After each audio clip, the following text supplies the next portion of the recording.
I was standing in my kitchen when the truth detonated.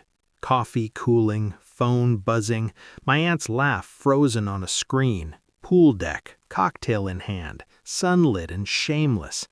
"Best family vacation ever!" she tagged my mother, by accident.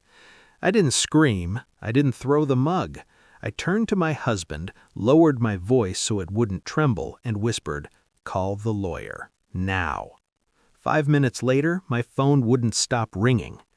I used to believe lies came with tells, sweaty palms, avoided eyes. My mother's lie came wrapped in gentleness. "We just can't afford the flight, sweetheart." I cried, quietly. I told her I understood. I meant it at the time. I let it go because that's what I'd been trained to do: swallow disappointment, make myself smaller, keep the peace.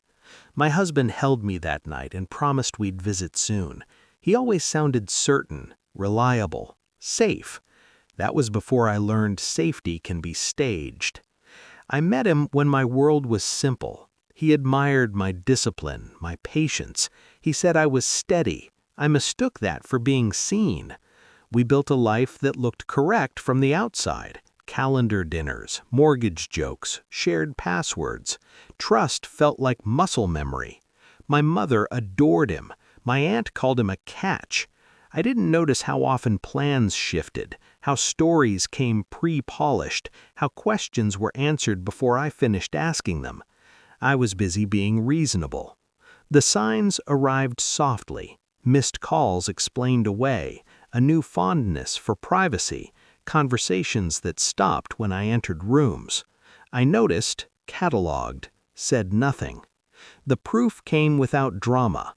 A tagged photo, a location I recognized because I'd once priced flights to it.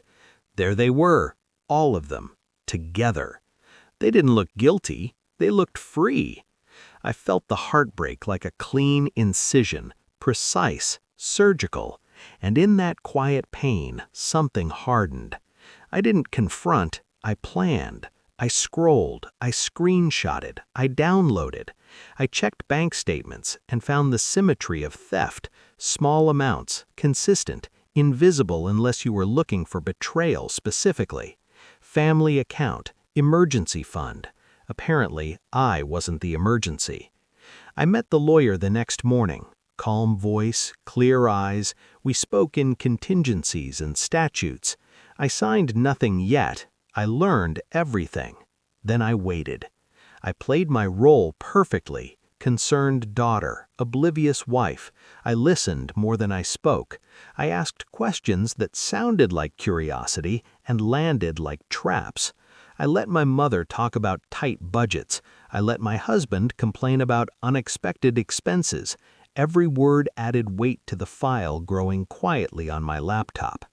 I timed the reveal for when their confidence would make them careless. The confrontation happened in my living room, sunlight slanting across the floor like a witness. My aunt arrived first, still tan, still smiling. My mother followed, avoiding my eyes. My husband stood behind me, hand on my shoulder, grounding me in a lie. I placed my phone on the table, turned the screen toward them. Silence did the rest.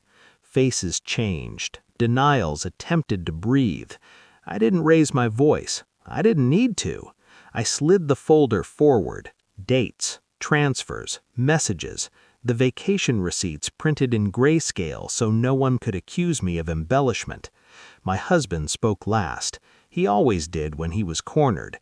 I interrupted him with one sentence: "The lawyer is on hold." The calls started then.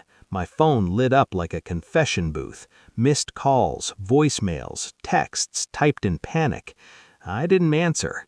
I watched realization crawl across their faces as they understood the order of operations had changed.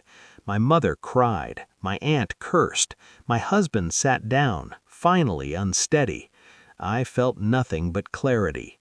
The aftermath was administrative. Accounts frozen, access revoked, narratives corrected. I told my story once, cleanly, to the people who mattered. I moved out without ceremony. I slept deeply for the first time in months. Now when my phone rings, it's quiet on my end. I don't rush, I don't react. I think about that girl who cried and let it go. She wasn't weak, she was gathering evidence. Justice doesn't need noise, it needs timing. And I've never been late again.